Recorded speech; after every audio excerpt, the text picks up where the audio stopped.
नमस्कार दोस्तों, कैसे हैं आप सब। आशा करता हूं आप सब अच्छे होंगे और आपकी तैयारी भी बहुत अच्छी चल रही होगी। आज मैं आपके साथ एक नई वैकेंसी का अपडेट लेके आया हूं, जो कि है असम राइफल्स की वैकेंसी, जिसका इंतज़ार आप बहुत दिनों से कर रहे थे। अब फाइनली इसका एडवर्टीजमेंट जारी कर दिया गया है और इसी के रिगार्डिंग आज मेरा ये वीडियो है। तो जो लोग भी हमारे चैनल से नए जुड़े हैं वो चैनल को सब्सक्राइब जरूर कर लें, क्योंकि जो भी गवर्नमेंट वैकेंसीज आती है उसके रिगार्डिंग वीडियोस मैं अपने चैनल पे लेके आता हूँ। तो ये असम राइफल्स की जो वैकेंसी है ये है टेक्निकल और ट्रेडमेंट्स रिक्रूटमेंट रैली 2025। इसका फॉर्म आप 22 मार्च तक भर सकते हैं और फॉर्म भरने की जो डेट रखी गई है आप याद रखेंगे 22 फरवरी 2025 से 22 मार्च 2025 तक। और सबसे पहले इसमें दौड़ होता है, ये आप ध्यान रखेंगे। उसके बाद आपका रिटर्न, मेडिकल, ये सारी प्रोसेस से आपको गुजरना होगा। फॉर्म आप www.assamrifles.gov.in पे जाके ऑनलाइन फॉर्म भर सकते हैं। और जो टोटल सीट्स आप इस बार देखने को मिली है वो है 215 सीट्स। और जो एप्लीकेशन फ़ी है वो है फॉर ग्रुप बी पोस्ट। तो ग्रुप बी पोस्ट आपका religious teacher, electrical and mechanical only. अभी हम देखेंगे अलग अलग जो पोस्ट जारी किए गए हैं, तो उनके लिए 200 रुपये फ़ी रखा गया है। बाकी जो भी ग्रुप सी का पद है उसके लिए 100 रुपये फ़ी है। और जो SC ST कैंडिडेट्स हैं, फीमेल कैंडिडेट्स हैं और एक्स सर्विसमैन कैंडिडेट्स हैं, उनके लिए कोई भी फ़ी नहीं रखी गई है। तो आपका रिटर्न टेस्ट और जो भी फिजिकल स्टैंडर्ड टेस्ट है वो आपका सुखोवी नागालैंड पे ऑर्गेनाइज होगा, ये आप ध्यान रखेंगे। तो सेंटर ऑफ एग्जामिनेशन आपका नागालैंड है, सुखोवी सेंटर।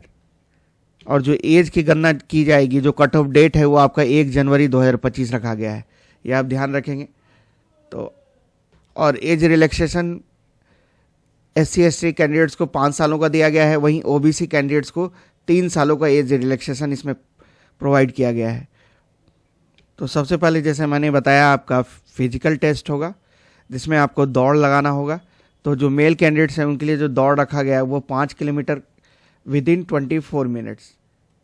वहीं जो फीमेल कैंडिडेट्स हैं उनके लिए दौड़ रखा गया है 1.6 किलोमीटर, 7 मिनट में उनको ये दौड़ लगानी होगी। और जो लद्दाख रीजन से बिलोंग करते हैं उनके लिए जो मेल कैंडिडेट्स हैं उनको 1.6 किलोमीटर दौड़ लगाना है 7 मिनट समय में। और जो फीमेल कैंडिडेट्स हैं उनको मात्र 800 मीटर दौड़ना है विदिन 5 मिनट्स। तो फिजिकल एफिशिएंसी टेस्ट के बाद आपका स्किल टेस्ट होगा, ट्रेड टेस्ट होगा। फिजिकल एफिशिएंसी टेस्ट और स्किल टेस्ट को क्वालिफाई करने के बाद आप रिटर्न एग्जामिनेशन में अपीयर करने के लिए एलिजिबल होंगे। और मैं बता दूं, जो फाइनल सिलेक्शन होगा आपका रिटर्न एग्जामिनेशन के बेसिस पे ही होगा। और जो सिलेबस है इसमें रिटर्न एग्जामिनेशन का वो आपको 100 क्वेश्चंस देखने को मिलेंगे। और मिनिमम क्वालिफाइंग मार्क्स भी रखा गया है। जो जनरल और EWS कैंडिडेट्स हैं उनके लिए 35% मिनिमम मार्क्स उनको लाना ही होगा, और 33% marks for SC ST and OBC candidates. तो जैसा मैंने बताया, जो आपका पेपर रहने जा रहा है वो टोटल 100 क्वेश्चंस आपको देखने को मिलेंगे।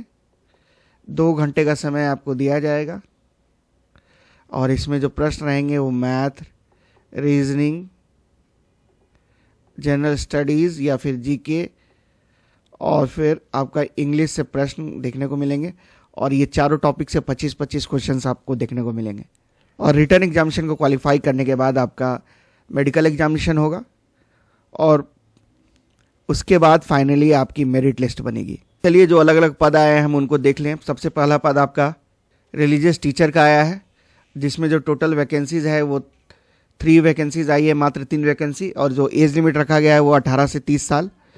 और इसमें जो क्वालिफिकेशन है आपका ग्रेजुएशन मांगा गया है विथ मध्यमा इन संस्कृत और भूषण इन हिंदी। फिर ट्रेड जो आपका रेडियो मैकेनिक का है वो उसमें मेल कैंडिडेट्स ही सिर्फ अप्लाई कर सकते हैं। रिलीजियस टीचर में भी सिर्फ मेल कैंडिडेट्स अप्लाई कर सकते हैं। तो इनिशियल जो रैंक आपको ट्रेड में रेडियो मैकेनिक वाले में है वो आपका वारंट ऑफिसर का रहेगा।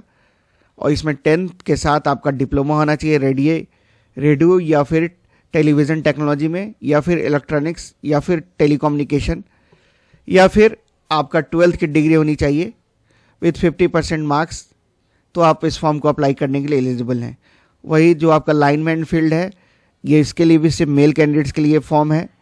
इनिशियल जो रैंक आपको दिया जाएगा वो राइफलमैन का दिया जाएगा। इसमें 10th की डिग्री चाहिए विथ आपकी ट्रेनिंग सर्टिफिकेट होनी चाहिए in electrician trade from a recognized institute. Age limit 18 to 23 years. उसके बाद इंजीनियर इक्विपमेंट मैकेनिक, इसमें भी सिर्फ मेल कैंडिडेट्स अप्लाई कर सकते हैं। इसका भी जो इनिशियल रैंक दिया जाएगा आपको राइफलमैन का रैंक दिया जाएगा। 10th पास के साथ आपका इंजीनियर इक्विपमेंट मैकेनिक ट्रेड में आपकी एक सर्टिफिकेट होनी चाहिए, तब आप अप्लाई करने के लिए एलिजिबल हैं। इसमें भी जो एज लिमिट है वो मैक्सिमम एज लिमिट 23 ईयर्स है। उसके बाद इलेक्ट्रीशियन मैकेनिक व्हीकल, इसमें भी सिर्फ मेल कैंडिडेट्स अप्लाई कर सकते हैं। इनिशियल रैंक इसका भी राइफलमैन का है। 10th पास के साथ आपको सर्टिफिकेट होना चाहिए मोटर मैकेनिक का फ्रॉम ए रिकॉग्नाइज्ड इंस्टीट्यूट।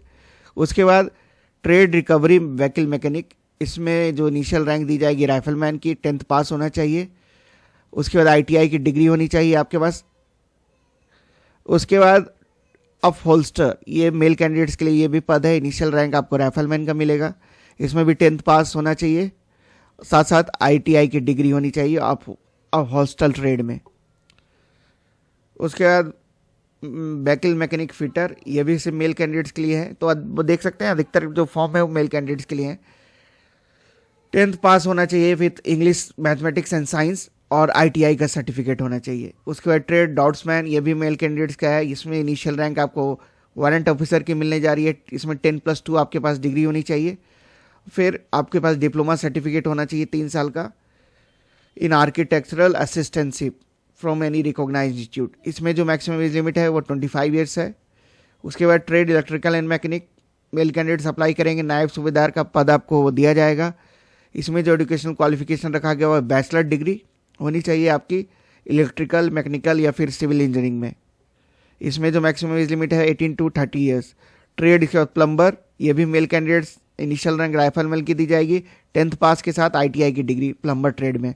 उसके बाद ऑपरेशन थिएटर टेक्निक, इसमें मेल कैंडिडेट्स अप्लाई करेंगे। वारंट ऑफिसर का रैंक मिलेगा आपको। 10+2 पास होना चाहिए आपको। फिर डिप्लोमा होना चाहिए ऑपरेशन थिएटर में। उसके बाद ट्रेड फार्मासिस्ट, इसमें जो इनिशियल रैंक मिलेगा वो वारंट ऑफिसर का मिलेगा। एजुकेशनल क्वालिफिकेशन में आपको 10+2 होना चाहिए। उसके बाद डिप्लोमा होना चाहिए या फिर डिग्री होनी चाहिए फार्मेसी में। Age limit 20 to 25 years. उसके बाद trade xray assistant, initial rank आपको हवलदार का मिलेगा। Educational qualification 10+2। फिर डिप्लोमा होना चाहिए आपका रेडियोलॉजी में। उसके बाद वेटनरी फील्ड असिस्टेंट, इसमें भी सिर्फ मेल कैंडिडेट्स अप्लाई करेंगे। Initial rank warrant officer, educational qualification में 10+2। उसके साथ आपको 2 साल का डिप्लोमा होना चाहिए वेटनरी साइंस में किसी रिकॉग्नाइज्ड यूनिवर्सिटी से। उसके बाद ये जो फॉर्म है ये इसमें सफाई कर्मचारी वाली, जिसमें सबसे मैक्सिमम सीट्स भी आई हैं, इसमें 10th पास आपकी एलिजिबिलिटी है। इनिशियल रैंक आपको राइफलमैन का मिलेगा। तो आप देख लें, रिलीजियस टीचर, रेडियो मैकेनिक, ये सारे पद आए हैं। मैक्सिमम वैकेंसी आपको सफाई कर्मचारी में देखने को मिल रही है। अब थोड़ा फिजिकल स्टैंडर्ड के बारे में बात कर लें तो देखिए, मैक्सिमम जो हाइट मांगी गई है मोस्ट ऑफ द कैटेगरीज में 170 सेंटीमीटर। चेस्ट बिना फुलाए 80, फुला के 85 सेंटीमीटर। और जो गढ़वाली, कुमाऊन, गोरखा, मराठास कैंडिडेट्स को, और जो कैंडिडेट्स असम मतलब नॉर्थ ईस्ट स्टेट से बिलोंग करते हैं, उनको कुछ रिलैक्सेशन दिया गया। उनके लिए हाइट 165 सेंटीमीटर है। और नॉर्मली जो चेस्ट उनके लिए है 78 सेंटीमीटर, फुला के 83 सेंटीमीटर। और जो SC ST कैंडिडेट है उनके लिए वो रिलैक्सेशन दिया गया है। उनको हाइट मात्र 162.5 सेंटीमीटर चाहिए। चेस्ट 76 सेंटीमीटर, चेस्ट फुला के 81 सेंटीमीटर। जो वारंट ऑफिसर में जो फिजिकल स्टैंडर्ड है वो देखिए सेम रखा गया है जैसा आप देखिए अभी। उसके बाद नायब रिलीजियस टीचर का पद है, जिसमें आपको नायब सूबेदार का पद मिलने जा रहा है। उसमें जो हाइट है वही है 170 सेंटीमीटर, चेस्ट 80 और 85। ए रिलैक्सेशन दिया गया है नॉर्थ ईस्टर्न स्टेट्स के कैंडिडेट्स को। 165 उनके लिए हाइट है, चेस्ट 78 to 83 सेंटीमीटर। और यहाँ पे भी जो स्टैंडर्ड्स है फिजिकल स्टैंडर्ड्स लगभग सेम है। तो आप समझ लें 70 सेंटीमीटर आपको हाइट चाहिए। तो अब समझ गए जो कुल पद आए हैं और वो 215 पद आए हैं। अलग अलग ट्रेड्स में आपके पद हैं। और आपको जो फॉर्म भरने की लास्ट डेट है वो है 22 मार्च। जो सिलेक्शन प्रोसेस है, पहले आपका दौड़ होगा, फिजिकल इफिशिएंसी टेस्ट होगी आपकी, उसके बाद स्किल टेस्ट होगा, उसके बाद आपका रिटर्न एग्जामिनेशन होगा, उसके बाद मेडिकल एग्जामिनेशन होगा, डॉक्यूमेंट वेरिफिकेशन होगा, देन फाइनली आप सेलेक्ट होंगे। जो एज लिमिट है वो मैक्सिमम एज लिमिट 18 से स्टार्ट होकर 30 सालों तक गया है, और बाकी एज में रिलैक्सेशन भी दिया गया है। SC/ST कैंडिडेट्स को 5 सालों की और OBC कैंडिडेट्स को 3 सालों का। 100 मार्क्स का आपका रिटर्न एग्जाम होने जा रहा है, जिसमें 4 सेक्शन से आपको प्रश्न देखने को मिलेंगे, मैथ्स, रीजनिंग, जीके जीएस और इंग्लिश। कोई निगेटिव मार्किंग का प्रोविज़न नहीं बताया गया है। 2 घंटे का आपका पेपर होगा। जो एप्लीकेशन फ़ी है वो 200 रुपये से 100 रुपये के बीच है, और जिसमें SC/ST कैंडिडेट्स और महिलाओं के लिए कोई फ़ी नहीं रखी गई है। तो आशा करता हूँ आपको जो बेसिक जानकारियाँ थी मैं आपको दे पाया हूँ। बाकी आप हमारे चैनल से जुड़े रहें, चैनल को सब्सक्राइब कर दें, और भी जो क्वेरीज़ है आप कमेंट सेक्शन में पूछ सकते हैं। वीडियो को देखने के लिए सबों को धन्यवाद। जय हिंद।